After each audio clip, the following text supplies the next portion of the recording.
حاج إبراهيم في ربه أن آتاه الله الملك إذ قال إبراهيم ربي الذي يحيي ويميت قال أنا أحيي وأميت قال إبراهيم فإن الله يأتي بالشمس من المشرق فأت بها من المغرب فبهت الذي كفر والله لا يهدي القوم الظالمين صدق اللہ مولانا العظیم۔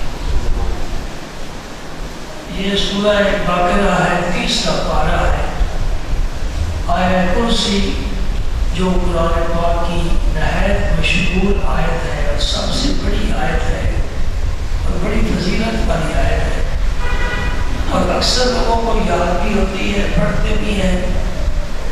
یہ سورہ بقرہ کی 30 پارے کی آیت کرسی ختم ہو رہی ہے، اور اس کے بعد جو ابھی آیت میں نے پڑھی یہ آیت شروع ہو رہی ہے۔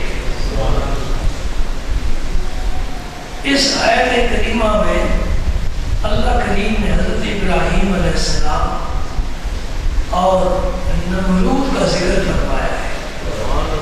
قرآن نے اس کا نام نہیں لیا کہ وہ نمرود تھا جس نے ابراہیم علیہ السلام سے حجت بازی کی۔ ابراہیم علیہ السلام کے ساتھ وہ سارا کچھ کر چکا جو کسی بھی فرد کے ساتھ کیا جائے وہ اپنے موقف سے ہٹ سکتا ہے، لیکن ابراہیم علیہ السلام اپنے موقف پر ڈٹے رہے۔ یہ زمانہ تھا نمرود کی حکومت کا، اس کا پایہ تخت تھا بابل دارالخلافہ، اور اس شخص نے روئے زمین پر حکومت کی ہے۔ 4 انسانوں کو اللہ تعالیٰ نے یہ سلطنت عامہ عطا فرمائی، جن میں سے 2 مسلمان ہیں اور 2 کافر ہیں۔ یہ نمرود کافر ہے اور اس نے روئے زمین پر حکومت کی ہے، اور دوسرا بخت نصر ہے، اور 2 مسلمان جو ہیں ان میں سے ایک حضرت ذوالقرنین ہے۔ یہودیوں نے حضور سے پوچھا تھا یسألونک عن ذی القرنین، ذی القرنین کا قصہ سنا ہے۔ یہ حضور کی نبوت کا امتحان لینا چاہتے تھے، کیونکہ حضور نہ یہودیوں کے مدرسے میں جاتے ہیں نہ عیسائیوں کے پاس اٹھنا بیٹھنا ہے۔ ایک پہلے بادشاہ گزرا ہے، صدیوں پہلے، اور انہیں ساری زمین پر حکومت کی ہے۔ یہ امی ہے، مکے میں پیدا ہوئے، مکے میں گئے، ان کو اس کا علم نہیں ہے۔ اگر یہ بتا دیں تو پھر ہم سمجھ جائیں گے کہ یہ نبی ہے، اس لیے کہ نبی کے پاس وہ علم ہوتے ہیں جو عام لوگوں کے پاس نہیں ہے۔ یہ مشرکین مکہ کا، یہودیوں کا، عیسائیوں کا، سب کا یہ عقیدہ تھا کہ نبی اگر ہوگا تو یہ بتا دے گا۔ اللہ پاک نے حضور کو قرآن پاک کی آیات نازل فرما کر سارا واقعہ سنا دیا کہ ذوالقرنین کون تھا، کس طرح اس نے روئے زمین پر حکومت کی، اور ساری زمین کا اس نے دورہ کیا۔ 3 ہو گئے، چوتھے حضرت سلیمان علیہ السلام ہے، جنہیں اللہ تعالیٰ نے انوکھی حکومت عطا فرمائی، اس طرح کسی کو نہیں عطا کی۔ یہ بھی حضرت سلیمان علیہ السلام نے رب سے سوال کیا تھا، رب ہب لی ملکا لا ینبغی لأحد من بعدی، اے اللہ مجھے ایسا ملک، ایسی حکومت عطا فرما کہ میرے بعد کسی اور کو نہ ملے۔ رب نے حضرت سلیمان علیہ السلام کے تابع کر دی ساری کائنات، حتیٰ کہ جنات کو بھی تابع کر دیا۔ بیت المقدس مسجد شریف حضرت سلیمان علیہ السلام نے جنات سے بنوائی، اور جنات کی آپ میں نام نہیں کرتے رہے، حتیٰ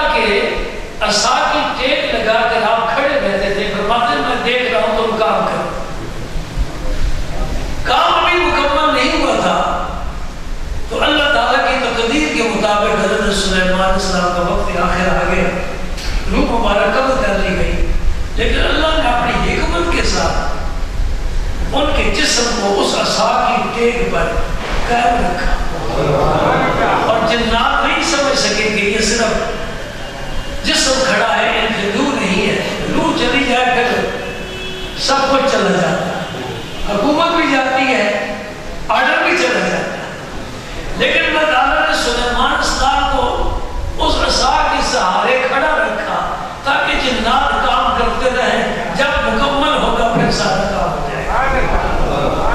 میں ضمناً عرض کرتا ہوں، حتیٰ کہ ہوا کو بھی مسخر کر دیا، وہ ہوا کو حکم دیتے، ان کا تخت اٹھا لیتی ہوا زمین سے، اور 1 مہینے کی مسافت 1 دن میں ہوا طے کرتی، اور جہاں چاہتے وہاں اتر جاتے، جہاں چاہتے سفر کرتے۔ عجیب بادشاہ سلیمان علیہ السلام۔ ہاں، میرے نبی کو بھی رب نے حکومت پیش کی ہے، بات تو تب مکمل ہوتی ہے نا، میرے نبی کا ذکر آئے۔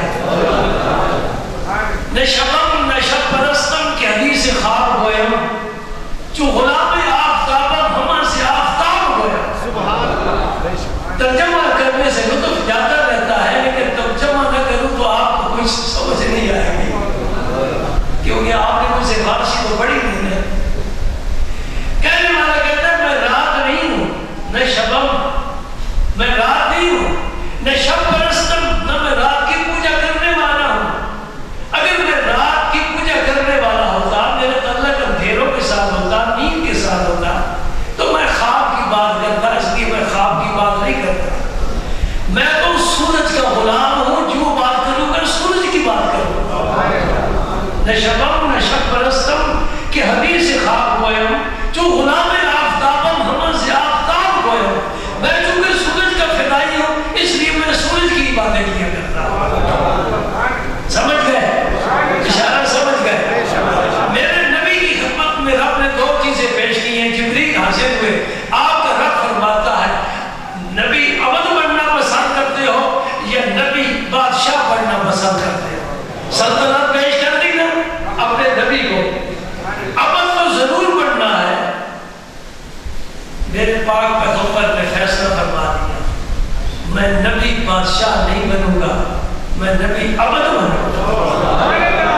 عبدیت کو اہمیت دی ہے، سمجھے؟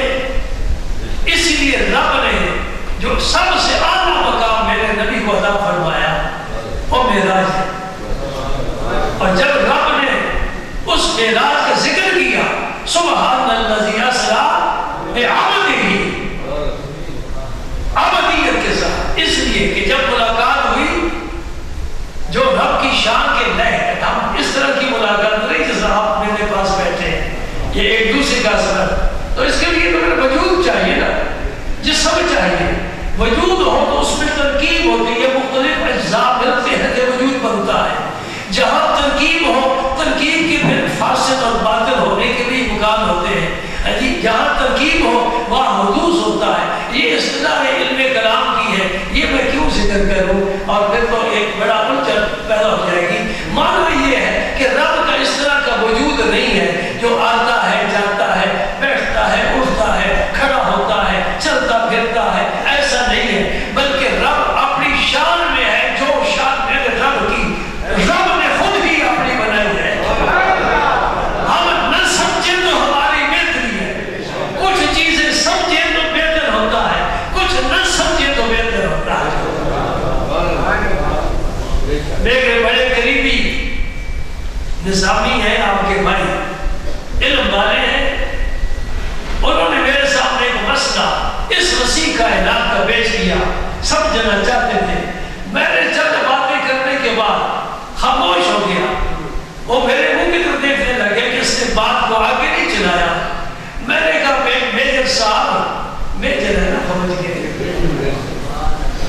میں نے کہا میجر صاحب میں ایک بات بڑی سمجھ گیا، وہ آپ کو سمجھانا چاہتا، اور ابھی بیٹھے بیٹھے میں سمجھا۔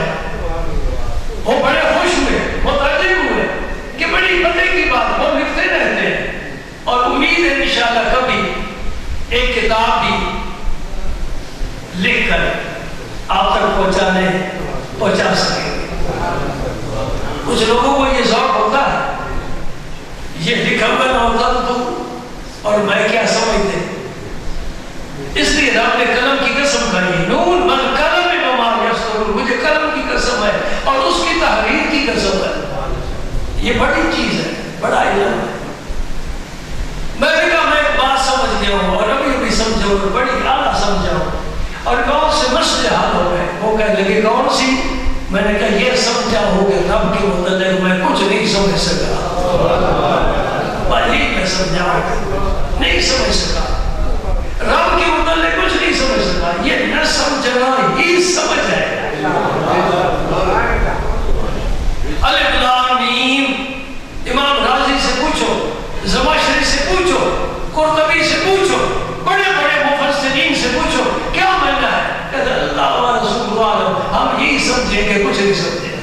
الف لام را کاف ہا یا عین صاد ہا میم, کیا سمجھے ہو؟ یہ کچھ نہیں سمجھے. ترجمے پڑھ کے دیکھ لو, جتنے ترجمے اس وقت آپ کو ملتے ہیں سارے دیکھ لو, اس کے نیچے کوئی ترجمہ نہیں, سب جگہ خالی چھوڑ دیتے ہیں.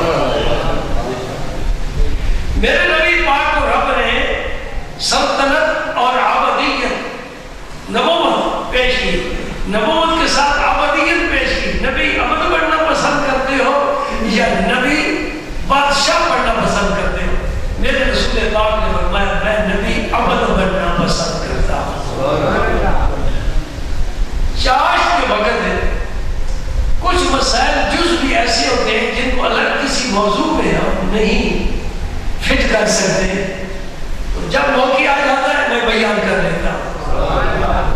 یہ آیت میرے سامنے انشاءاللہ مکمل کر کے دوں گا اللہ تعالیٰ کی توفیق سے. چاشت کے وقت یہ 10 بجے 11 بجے زوال سے پہلے یہ سارا چاشت کا وقت ہوتا ہے. صحابہ کرام چاشت کے نوافل پڑھا کرتے تھے اور ہم نہیں پڑھا کرتے. صحابہ پڑھا کرتے تھے, بس پڑھ گئے, کافی ہے نا ہمارے لیے, ہم نہیں پڑھتے. لیکن یہ سمجھ لو کہ جنت کے 8 دروازے تو یاد ہے, ان میں سے ایک دروازہ باب الضحیٰ ہے. ضحیٰ چاشت کے نفلوں کو کہتے ہیں, نماز کو. اس دروازے سے فقط وہ لوگ گزریں گے جو چاشت کے نفل پڑھنے کے عادی ہیں, اور وہ خالی ہوگا, تھوڑے لوگ وہاں سے گزریں گے. ادھر سے نکلنے کی کوشش کرنا, بھیڑ سے بچ جاؤ گے, رش میں پھنس نہیں جاؤ گے. سمجھے نہیں سمجھے؟ چاشت کے نفل امیر خسرو چونکہ بادشاہ کے دربار میں جاتے تھے اور چاشت کے وقت وہاں ہو جاتے تھے, وہاں نہیں پڑھ سکتے تھے. حضور محبوب الہی نے کرم فرمایا تم اشراق کے ساتھ چاشت پڑھ لیے تھے. پھر ایک اور بات بھی نکل گئی نا, پیروں کی بات بھی تو آ گئی نا. میں تو ان کو پیر سمجھتا ہوں جن کے مرید چاشت بھی پڑھتے ہیں, اشراق بھی پڑھتے ہیں, تہجد بھی پڑھتے ہیں. میں ان پیروں کو پیر سمجھتا ہوں, اور جو خود فرض بھی نہیں پڑھتے, چاہے منہ پر داڑھی بھی نہیں ہے, انہیں میں پیر نہیں سمجھتا. پیر ہو سکتی ہے, پیر نہیں ہے. اللہ اکبر, اللہ اکبر. تو اشراق کے ساتھ فرمایا چاشت بھی پڑھ لیا کرو, وہاں تمہیں وقت نہیں ملتا. تو جب چاشت کے نفل پڑھ کر صحابہ اکٹھے ہوتے تھے نا, تو نبی پاک صلی اللہ علیہ وسلم کے لیے خاص کھانا تیار فرماتے تھے جسے آل عرب سرید کہتے ہیں. سرید کیا ہے؟ روٹی کے ٹکڑے شوربے میں بھگو کر. اس کو حضور نے بڑی اہمیت دی ہے, اور یہ عرب سب سے اعلیٰ ترین کھانا سمجھتے ہیں. زود ہضم ہوتا ہے, میرے پر بوجھ نہیں بناتا. بلکہ حضور نے ایک حدیث پاک میں فرمایا کہ عائشہ کو باقی عورتوں پر اس طرح فضیلت حاصل ہے جس طرح سرید کھانے کو باقی کھانوں پر فضیلت حاصل ہے. حضور نے اس طرح مثال دے کر سمجھایا کہ عائشہ کو بڑی فضیلت حاصل ہے. وہ سرید آپ کا ایک بڑا پیالہ تھا, ہمارے بھی پیالے ہوتے ہیں. حضور کا پیالہ 4 آدمی اٹھاتے تھے, اتنا بڑا پیالہ. وہ حضور محمد کا لاؤ رکھو اور ادھر بیٹھ جاؤ, مل کر کھاؤ. حضور خود بھی بیٹھ جائے. اب جب صحابہ اس نبی کی، سارے پیر اس کے جوتے کے نیچے ہیں۔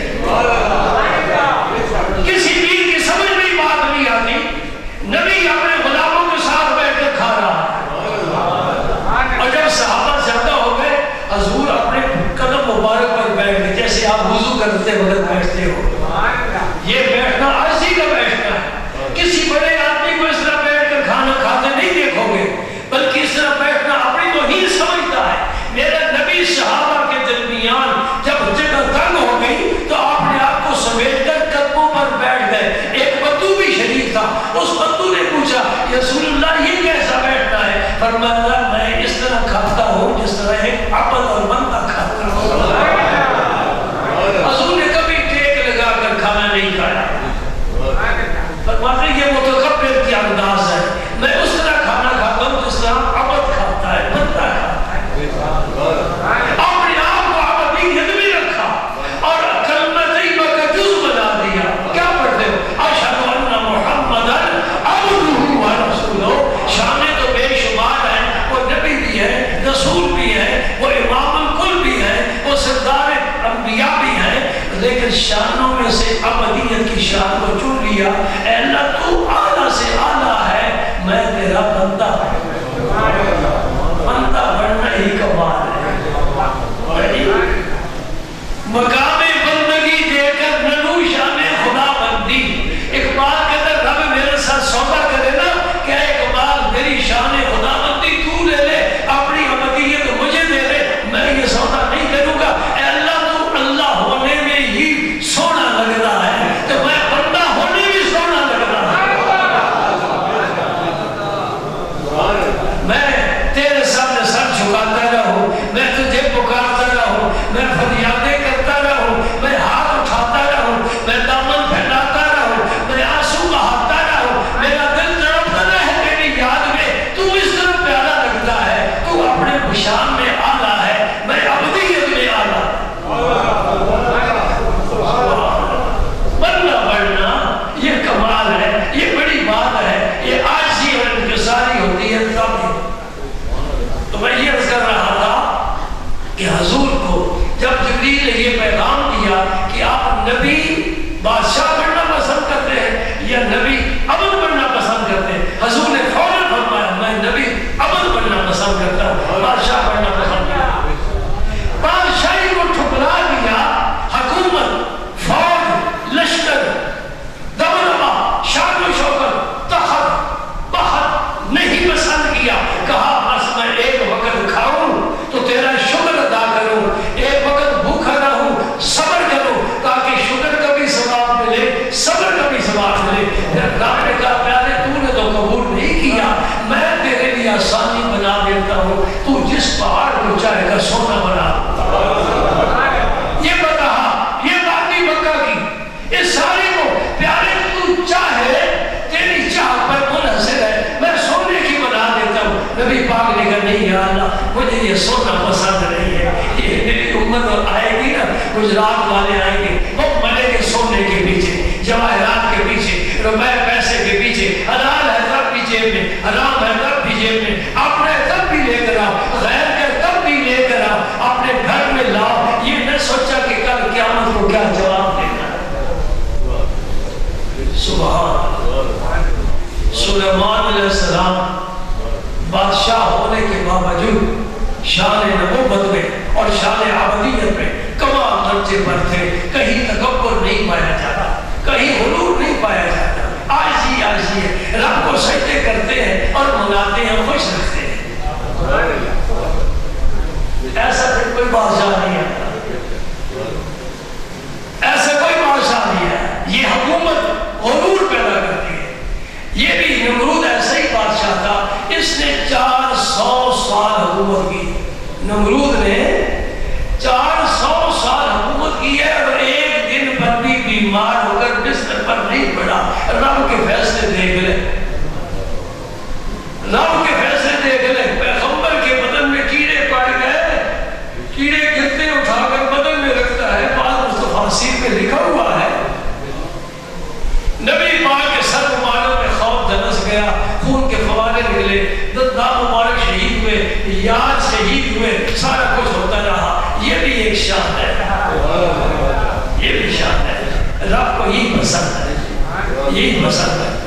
400 سال حکومت کی نبوت ہے اور ساری رعایا ان کے پاس، اس کے پاس آتی تھی بدبخت کے پاس کہ ہم اتنے افراد ہیں، ہمیں اتنا بننا چاہیے، ختم ہو جائے گا تو پھر لینے کے لیے آ جاتے تھے. اس لیے وہ اپنے آپ کو یہ سب کچھ بدل کے اپنے آپ کو رب سمجھتا تھا. میں ہی تمہارا رب ہوں، میں ہی تمہارا پالنہار ہوں، میں تمہیں غلہ نہ دوں، بھوکے مر جاؤں. اور پھر رب نے عمر بھی بڑی لمبی دے دی. ابراہیم علیہ السلام اٹھے، تھا وہ تو برس بے ایمان تھا. ابراہیم علیہ السلام اٹھے، روئے زمین پر ایک ایسا رب کا بندہ ہے جو اپنے رب کو پہچانا. رب کو پہچاننے والے بہت کم ہوتے ہیں. ضروری نہیں کہ سجدے کرنے والا پہچانتا ہو، نہیں، رب کو پہچاننا بڑا مشکل ہے. اندر روشنی ہو، اندر روشنی ہو. سبحان اللہ. رب کو پہچانے جھگڑے ختم. اس لیے کہ اس نے مجھے تھپڑ نہیں مارا، اس کا حکم ہوا تو اس نے تھپڑ مارا. اس کا کیا قصور ہے؟ کسی کو تیر اگر لگے تو پھر تیر کے اوپر غصہ کریں گے کہ وہ تیر پھینکنے والے ہاتھ کو دیکھیں گے. ذرا مسئلہ سمجھاؤ نا مجھے. کسی کو اگر تیر لگتا ہے تو تیر پر غصہ کریں گے کہ تیر انداز کے ہاتھ، وہ ہے تیر انداز. یہ ہمارے ساتھ زمانہ اس زمانے نے نہیں پیدا کیے، یہ رب کے فیصلے ہیں، رب کے فیصلے ہیں. اس کو نیچے رکھو، اس کو اوپر کرو، اوپر کر کے اس کو آزماؤ. کیا کرتا ہے؟ طاقت دے کر آزماتا ہے. علم کی بھی طاقت ہوتی ہے، لوگوں کو بھی ایک طاقت ہوتی ہے. ایک سارے میرے پیچھے لگ جائیں تو پھر میرا دماغ قائم رہے تو بڑی بات ہے نا. بات میری سمجھ رہے نہیں سمجھ رہے؟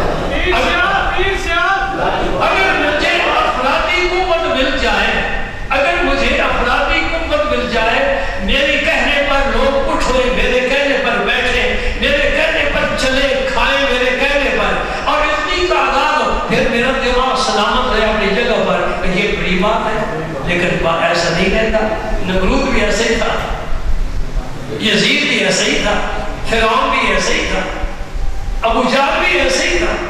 اور یہ کوئی یہ نہیں گزر گئے، آ رہے آتے رہیں گے، یہ سلسلہ چلتا رہے گا.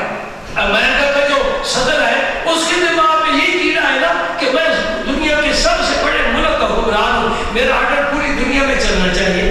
نہیں، آرڈر میرے رب کا چلے گا جس سے بڑا کوئی نہیں. اس لیے مؤذن ہر اذان میں اللہ اکبر کہتا ہے، اور ہم نماز پڑھتے ہیں جب بھی رکن بدلتا ہے اللہ اکبر اللہ. اس کا کیا معنی ہے؟ ہم سب چھوٹے زمین پہ رہنے والے، کوئی بادشاہ ہے، کوئی صدر ہے، کوئی وزیر اعظم ہے، کوئی پیر ہے، کوئی عالم ہے، کوئی سرمایہ دار ہے، کوئی طاقتور ہے، سب چھوٹے ہیں. اے اللہ تو ہی سب سے بڑا ہے. حضرت ابراہیم علیہ السلام نے یہ نعرہ لگایا. نمرود نے کہا کہ ان کو آگ میں ڈالو. مختصر سارے امتحانات میں سے پاس ہو گئے. اب ابراہیم علیہ السلام کی نمرود کے ساتھ براہ راست بات چیت ہو رہی ہے، جس کا ذکر اس آیت میں الم تر الی الذی حاج ابراہیم فی ربہ ان آتاہ اللہ الملک. اللہ نے اسے حکومت دی، اس کا دماغ ٹھکانے نہ رہا. انہوں نے کہا تو کس رب کی بات کرتا ہے؟ میں ہوں رب، تیرا بھی اور تیری قوم کا بھی، مجھے سجدے کر. یہ اس وقت واقعہ پیش آیا کہ ابراہیم علیہ السلام اس کی بات اللہ نے دیکھ لیا ہے، کیونکہ اس نے تو خزانوں پر قبضہ کیا ہوا تھا. اب تو تجھے گندم منڈی سے بازار سے مل سکتی ہے، اگر حکومت ساری گندم سمیٹ لے اور ڈیپو بنا دے تو پھر تجھے ڈیپو پر جانا ہوگا نا. ایک تمہارا بڑا ہی خیر خواہ اس ملک کا، یعنی وہ گزر گیا، وہ آپ کو روٹی کپڑا مکان دینا چاہتا تھا. اگر روٹی وہ دیتا تو پھر مولوی صاحب بھی لین میں ہوتے، پیر صاحب بھی لین میں ہوتے، مخدوم صاحب بھی، سید صاحب بھی لین میں لگے ہوتے. کھانا پھر اس کے لنگر سے ملتا. رب نے کہا نہ، یہ مخلوق میں نے پیدا کی ہے، جسے میں دوں گا، تو بھی میرا محتاج ہے.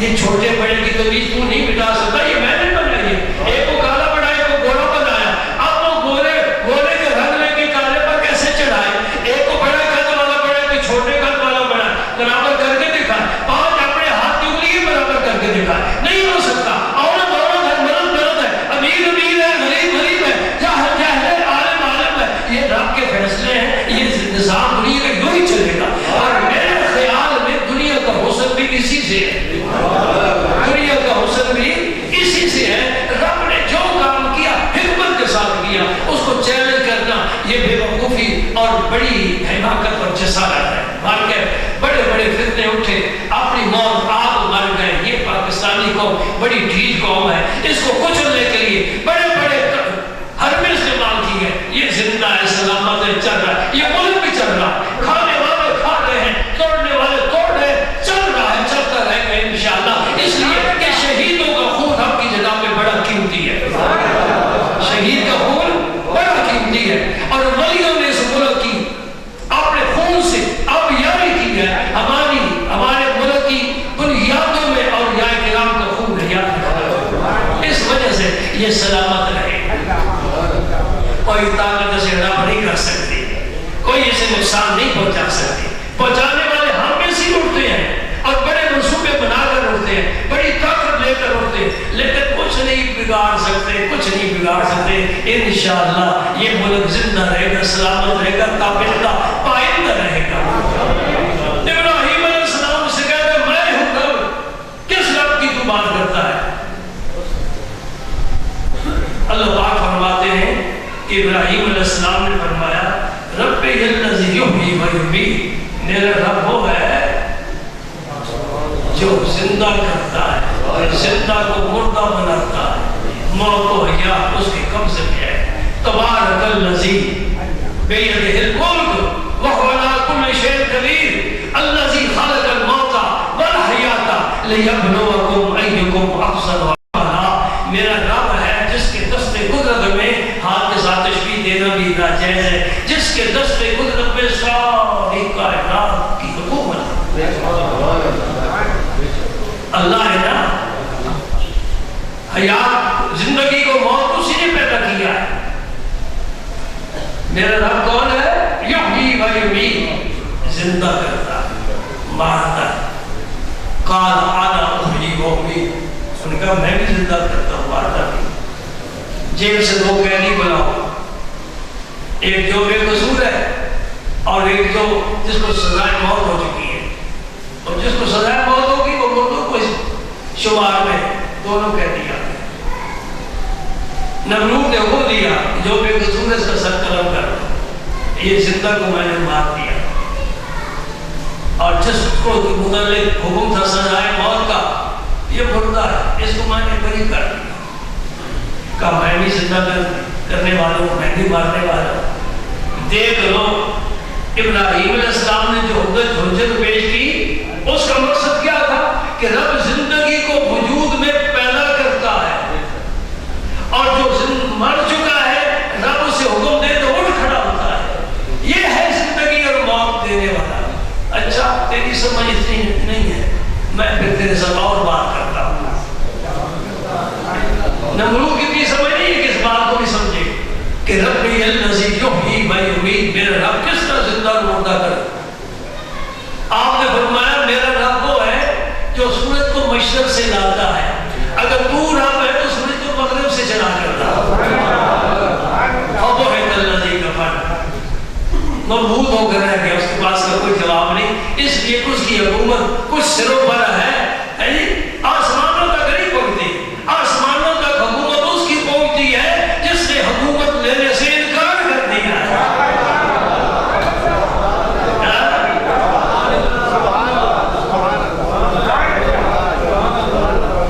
اور کیا حساب دینا ہے حکومت لے کر؟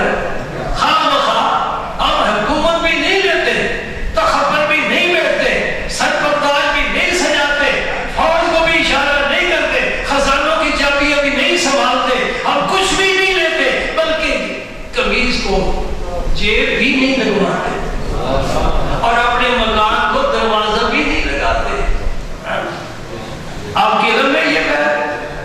پاک صلی اللہ علیہ وسلم کی قمیض مبارک ہے، جیب نہیں ہوتی تھی، جیب میں کیا ڈالنا ہے جی؟ اور آپ کے حجرے مبارک کا دروازہ بھی نہیں ہوتا تھا، صرف پردہ لٹکتا تھا، قانون پیدا دیتا تھا، کسی کی مجال نہیں کے اندر داخل ہو سکے۔ قرآن میں پاک فرمایا لا تدخلوا بیوتا غیر بیوتکم حتی تستأنسوا وتسلموا علی اہلہا، یہ ہمارے گھر ہے کہ ہر ایک دن دراتا اندر آ جاتا ہے، کسی کی جرت نہیں کہ حضور کے دروازے سے کے سامنے وہ کھڑا نہیں ہو سکے، جبکہ دروازے ہی نہیں، اور دروازے کیوں نہیں؟ اندر ہے ہی کیا؟ کس چیز کی حفاظت کرنی ہے؟ تالے کیوں لگائے؟ ہم نے بچپن میں وہ مسجدیں دیکھی ہیں جن مسجدوں کو تالے نہیں لگائے جاتے تھے، اور بابا یاسینہ اے مسیجی کنڈا لگائی رہے، نمازی کے اگر چلے جاتے تھے، بابا یاسین آخر میں جاتا تھا۔ اب کسی مسجد میں آپ چارج کے نفل پڑھنا چاہیں نہیں پڑھ سکتے، کیوں؟ تالے لگے، تالے کیوں لگے؟ ہماری مسجد امیر ہو گئے۔ کلاک، یہ ہمارا یاد کلاک لگا تھا، ایک چور اٹھا کر نکال کے لے گیا، اس میرے دروازہ تھا، ادھر سے وہ آیا اور اس نے بڑا موقع غنیمت سمجھا اور بڑا قیمتی جاپانی کلاک میں نے منگوا کر لگایا تھا، وہ لے گیا۔ تو مسجد میں سپیکر ہے، یہ یہاں تک اب ہماری اخلاقی حالت پہنچ گئی ہے کہ مسجد کی ٹوٹیاں بھی اتار کر لے جاتے ہیں، اللہ اکبر، نمازیوں کے جوتے اٹھا کر لے جاتے ہیں، اور میں کہہ رہا نمازیوں اٹھا کے لے جا، تو کھانا دینا پڑے گا نا، سنبھالنا پڑے گا، ہم جانے کے لیے تیار ہیں۔ آج لطیفے کی بات ہو گئی، ابراہیم علیہ السلام کے ساتھ یہ زبردست حجت اس نے پیش کی، اور میں دعوت دیتا ہوں قربان جاؤں اس ابراہیم خلیل اللہ پر کہ بادشاہ کے دربار میں کھڑے ہو کر نعرہ مسئلہ لگا رہا ہے، تو رب نہیں ہے، رب میرا وہ ہے جس نے سب کو پیدا کیا ہے۔ اور میرے رسول پاک نے فرمایا سب سے افضل جہاد تلوار سے، بندوق سے، رائفل سے، یہ جہاد افضل نہیں ہے، سب سے افضل جہاد کلمۃ حق عند سلطان الجائر، بادشاہ جابر ہو اور اس کے سامنے ڈٹ کر حق کی بات کرے۔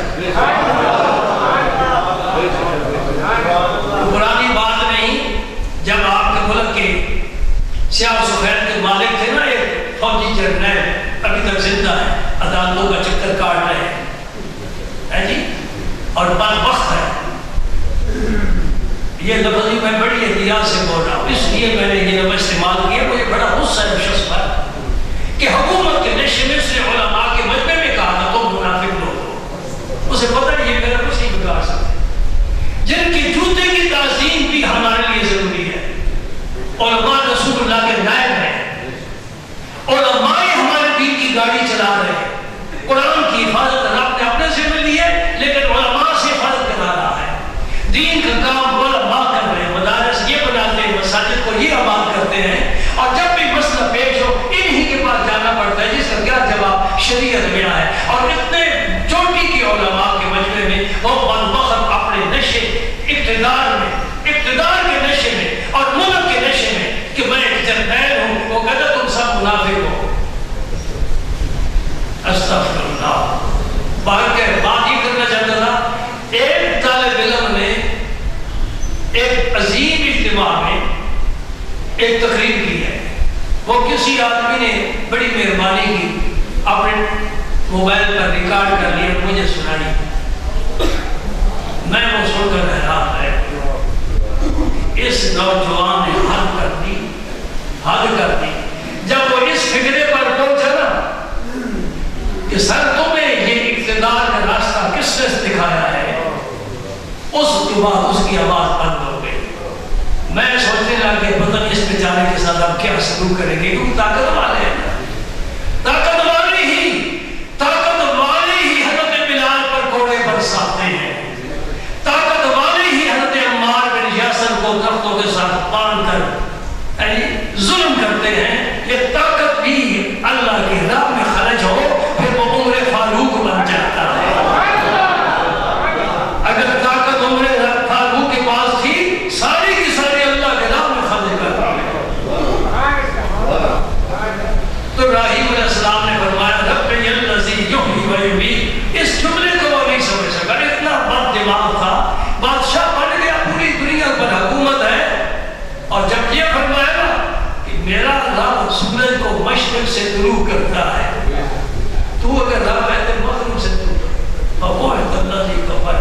واللہ لا یہدی القوم الظالمین۔ اللہ پاک فرماتے ہیں ہم ظالم قوم کو کبھی ہدایت نہیں دیتے۔ اللہ تعالیٰ سے ہدایت کا سوال ہے، اس کے کرم کا سوال ہے، اس کے رحم فضل کا سوال ہے، اس کی مغفرت بخشش کا سوال ہے۔ راہ راست پر چلائے اور ہدایت کے راستے ہمارے لیے آسان فرمائے، ہمیں نفس اور شیطان کی شر سے بچائے، کسی قسم کے غرور میں تکبر میں ہم نہ آئیں، عاجزی کے ساری ہماری زندگی کا وظیفہ بن جائے۔ ہم ہر وقت یاد کریں اپنے رب کو، درود بھیجیں اس کے نبی پر، دعائیں مانگیں اس سے مغفرت، اور کیا مانگیں؟ رب اغفر وارحم وانت خیر الراحمین۔